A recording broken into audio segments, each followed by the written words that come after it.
What's going on, guys? I want to talk to you today about something I think is really overlooked and underrated, which is one of the highest core values of the Freedom Creator, which is intuition over guru.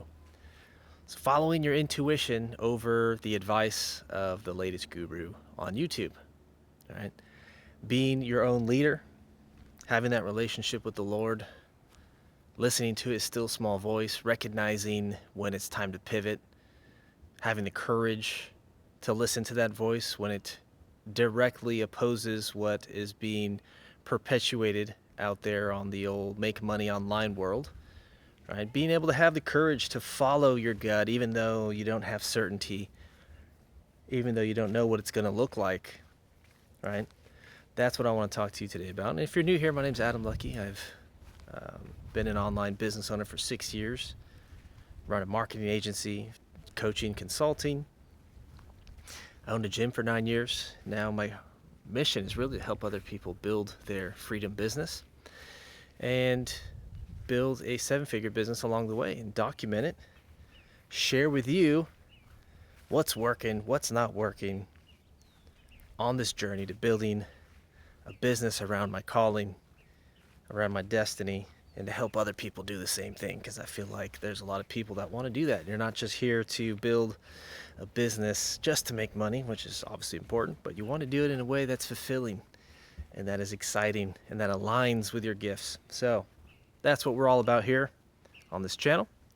But intuition over guru, I feel like it's something that is difficult to do, especially when the advice is like F your feelings, ignore your feelings, just get stuff done, forget what you want to sell, just identify what the market wants and give that to them, right? And a lot of it's true.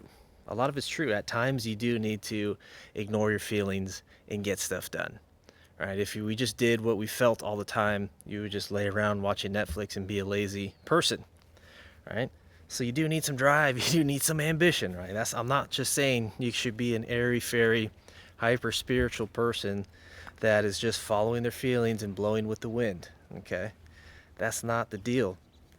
But what I am talking about is having the courage to embrace following your gut when it doesn't make sense, when it's risky, right? So for examples I feel like flesh things out, right?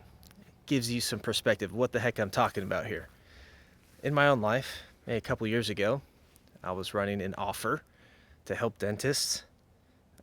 We had a full done-for-you service. We'll run their ads. We will call all of their leads. And my whole plan was like to scale this to the moon, build it to like a $3 million a year business.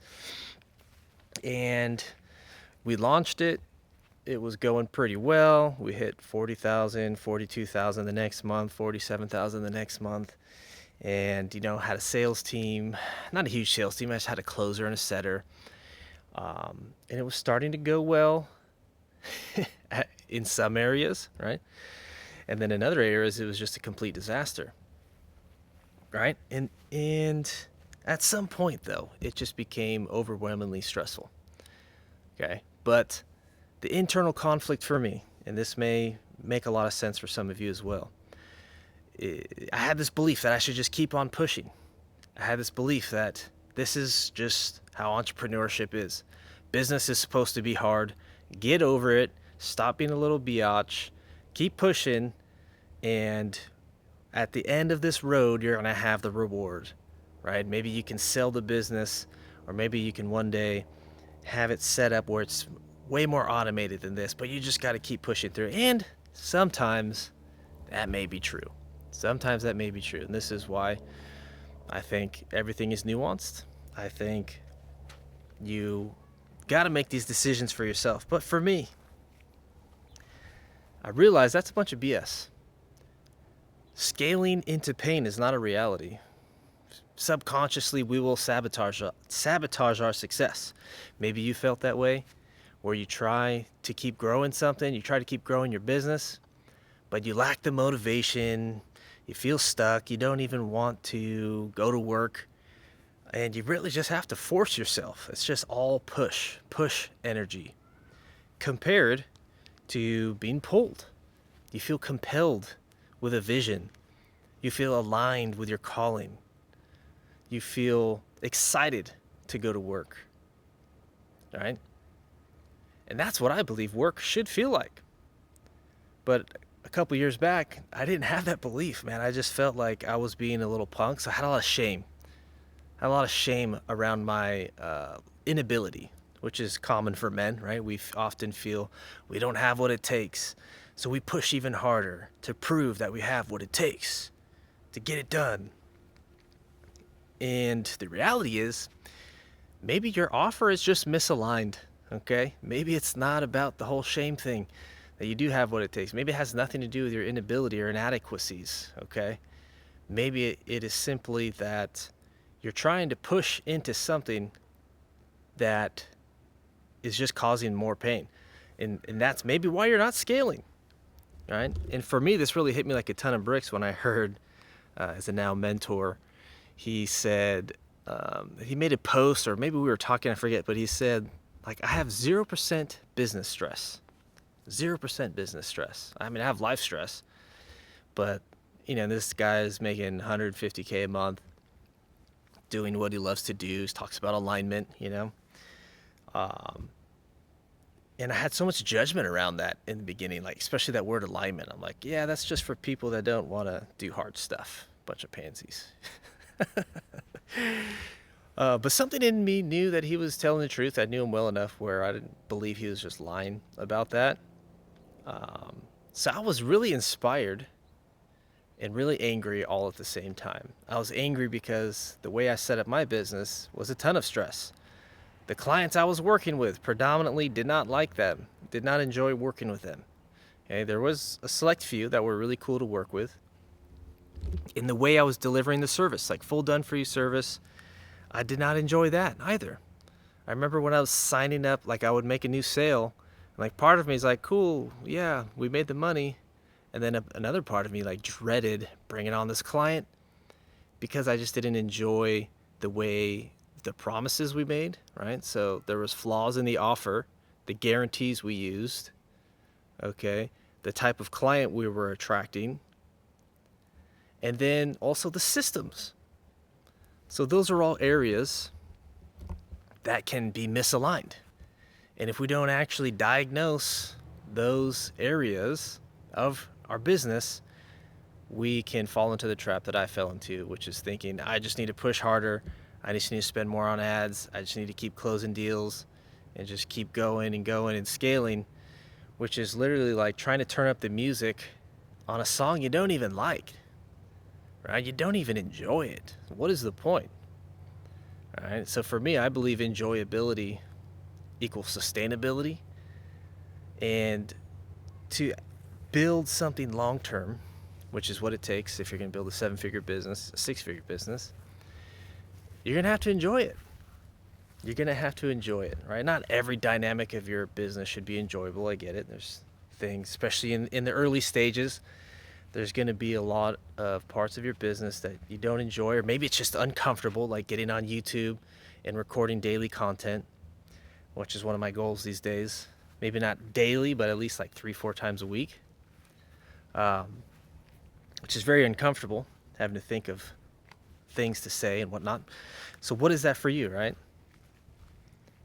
That, my point is, not everything's going to be easy. Okay.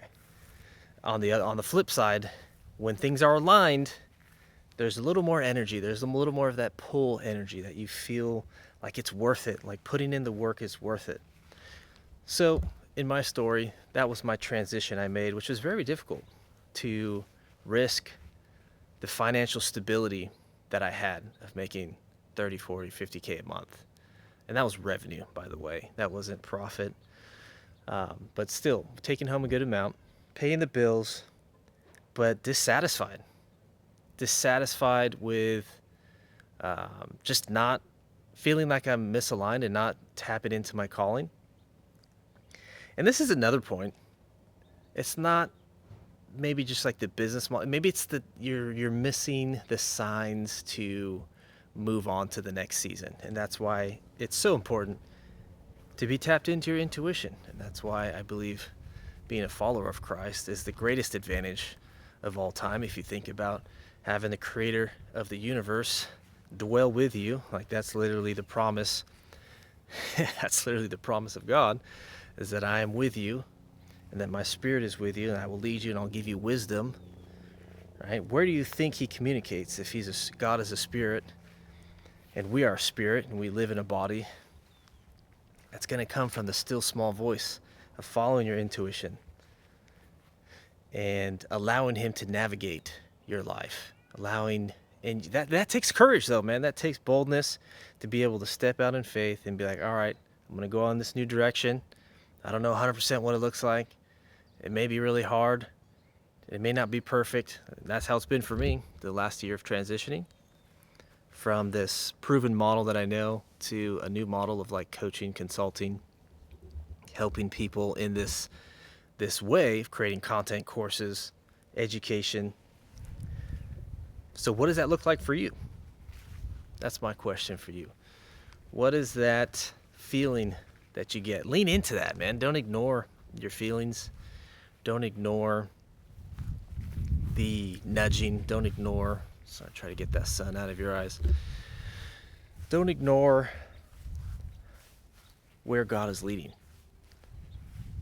Just because it may be scary and just because it's maybe not as proven, or maybe it's, you have the risk of losing some money. In the end, it's going to be worth it. In the end, it's going to be worth it. That's my encouragement to you today, is follow your intuition.